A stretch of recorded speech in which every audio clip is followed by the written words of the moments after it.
Hello there, xin chào. This is Vanessa again. I have two questions for you before I share with you what's the topic in this video, okay? First of all, are you ready getting married with a Vietnamese woman? If yes, then that's awesome. And the second question that is really important that I want to ask you too. What if you are getting married with a Vietnamese woman who already has children? Would you like to know what is a priority for her children? If so, I'm gonna share with you today in this video why Vietnamese women prioritize schooling for her children. And there are 3 reasons that I'm gonna share with you in this video. But first, how would you like an ongoing supply of free reports, helpful resources and unique cultural insights for meeting, dating and marrying a Vietnamese woman? Too easy. Just take a quick moment to subscribe. And click the bell icon. And you'll never miss out again. On each of my video, before I get into detail, I'm gonna again remind and emphasize how important it is for you if you want to get married or really got into a core of Vietnamese woman and getting married with a mature Vietnamese woman.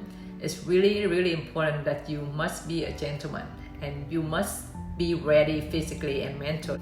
From my other videos, I have been sharing a lot about all the tips of dating and the family matters. So now I want to go a little deeper into family matters here. So what if you already have children and then the Vietnamese lady that you are getting married with, she also has children. You will see, trust me, that she always put her kids' schooling as her priority. Why so? First of all, the first reason for that is because it's just how she was raised. Yes, for thousands of years, but the Vietnamese culture is over 1,000 years old. And we always been raised, my parents the same way, that it's really important, especially for a guy. If she has a son or sons, then it's really important that he has to have a degree. And for that matter, I've been seeing a lot of my friends, single mom or even still happily married, that they always put the kid schooling as like out of their priority. For example, I have friends who are really close friends, just like a sister to me, that she would prefer her kids not to do anything around the house, or not even, he's over 18 years old, and she told him that he doesn't even have to look for a job. Even they live here in the US, okay, and he was born and raised here in the US. You see how deep that the root of how important schooling is in our culture, in the Vietnamese culture. And she's okay with that. She said that's fine.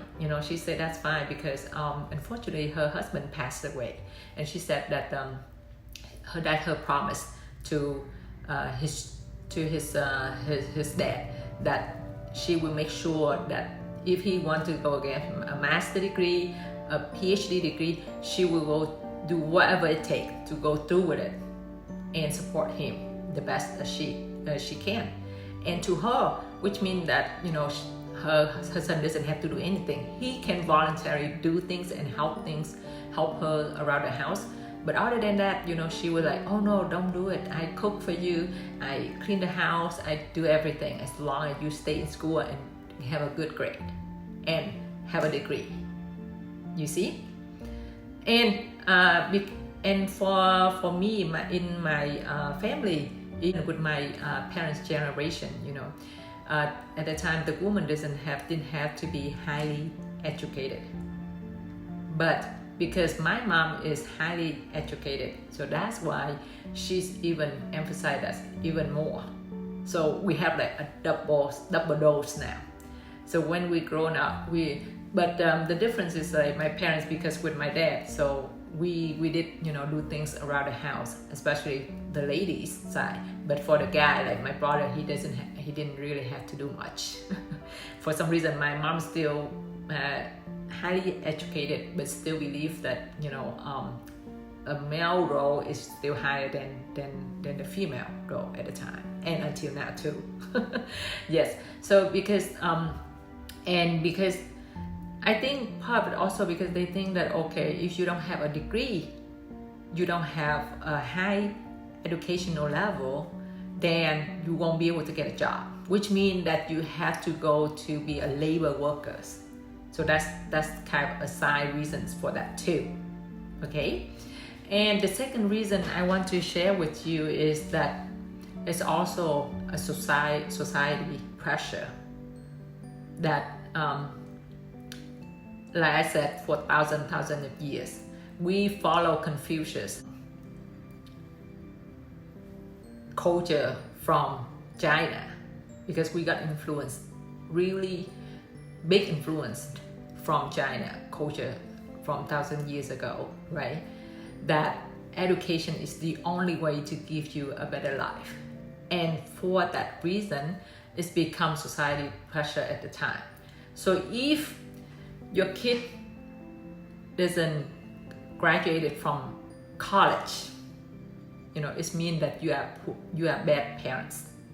You cannot afford, or you don't give your best, do your best to provide your kids the best environments, so he or she, especially he, can finish high school and then can go to college. So that's a society pressure. And then also people, when even now for my parents, especially like my mom, in a way, when she goes, and I recall like years ago, now we much older now, so we live away from her, so that's a lot less. But until now with my niece and nephew, it's the same way. If she go and talk to her friends on the phone or meet in face to face, and they were like, oh, how's your kid doing? My grandkid, they will talk about it. For those have like highly educated kids or children or grandchildren, they will brag, a little bragging about it. Say, oh, my kid just get out of the university of this place, at that like the top, and they have a GPA, really high GPA.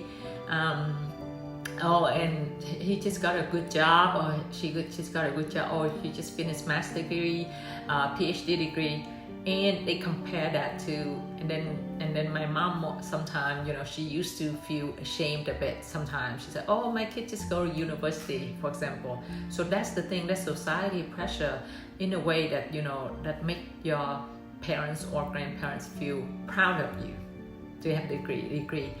And the next thing, they don't really care much in most Asian culture, but especially in Vietnamese culture, they don't care much about your kid going to school. At the time they go in school, if they do any like charity work, they go out do volunteer works, or any extra curricular activities like sports or anything like that. They don't think that's much important compared to the grade. Just go to the class and you listen, you follow, and you have good grades. That's all you need to do. You don't even have to find a part-time job. You don't even have to, we didn't even, at the time I was growing up in Vietnam, we didn't have even much of the clubs, like student clubs or any activities as much, because it's not encouraged. Or if I play sport on the side, we can just only do that after school and for our own good. It's not something that really, now the country has changed because it's developing, it's growing, and a lot of Western countries coming and investing. So, and then the expats come in and live in, so they learn a little more that, it's really, really important that you do some volunteer jobs. You need to involve into some extra curricular activities in school. I recall when I graduated from high school, I was in the second, here in the US, I was in the second highest grade in my high school, in my class, right? But I had a hard time to apply for scholarships because at the time, immigrated to the US, I already in high school. So therefore, I didn't know the importance and the difference between the two cultures regarding schooling systems. Therefore, I was focusing in going to school and also focusing into making a living, to make a living, to help my mom and my dad. I worked part-time. Even like in my senior year in high school, I even worked full-time at McDonald's and going to school full-time. So that's all I think of. And good grades, because I was taught that way, right?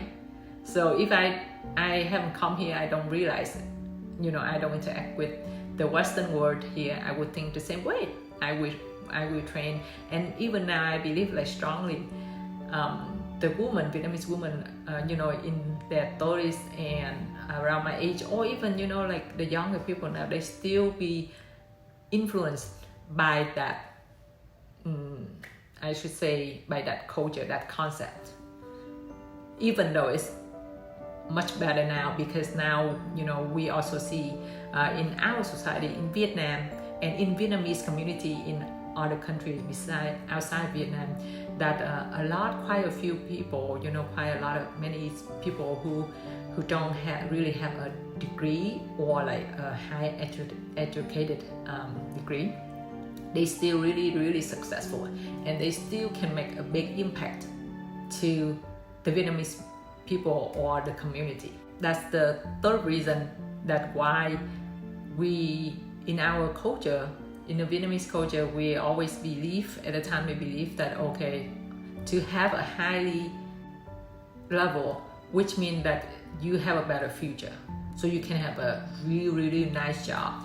And then you also can have the name, and really you get respect from other people, from your friends, from your families, from your families, from your parents' families, because I don't know if you believe it or not, but for majority Vietnamese families until now, and even in the US and other countries, beside Vietnam, if you tell them that, if you go out there and the parents talking with each other, for example, gathering, and if one parent say, oh, you know what, my kids had a really successful business, even though he didn't have a 4-year degree, but he made 7-digit annually in his business. Would you be surprised if I tell you that they would not be proud of that than if their friends sharing with them, or get jealous or envious with their friends when their friends say, oh, you know what, my kid just got a PhD degree and he's got accepted into an internship at this big hospital. Then the other parent would be ashamed, like, oh my God. So yes, that's the difference point of view, and a really big difference on culture of school regarding schooling compared to Western countries. So that's why I want to share with you, because I think it's so important for you to know that, especially if you single, that's a lot better, but it's really important if you have kids yourself. And just imagine if the Vietnamese lady that you're getting married to, she also have kids, and you have a blended family, and especially if the children are young or teenager, so there's definitely will be a conflict. So because that's the reason why I'm sharing with you this video, I'm recording this video to share with you the point of view, so ahead of time, and you will be able to prepare yourself. Before I ended this video, I'm just gonna summarize the three reasons why it's so important for you to know why a Vietnamese woman that you are getting married with, she put in her kids' schooling as her priority. Okay, first of all is that's how she was raised in the family's generation after generation. So, and then secondly is society pressure, and the third one is that she worry about her kids' future. But again, since you know all of this, you can discuss, you can share, and you can talk about it with your lady, so you can have a better and long-lasting future together. Okay, so I wish you the best, and looking forward to see you on my next video. Thanks for all your comments, your feedbacks. And if you have any comments or question or feedback regarding this topic or any topic, go ahead, don't be shy, put it down in the comment section below with us. Don't forget to subscribe so you won't miss out on any of our upcoming video to share with you. Okay? Once again, thank you so much. Cảm ơn rất là nhiều. See you on our next video. Hẹn gặp lại. This is Vanessa signing off now. Bye bye. Xin chào.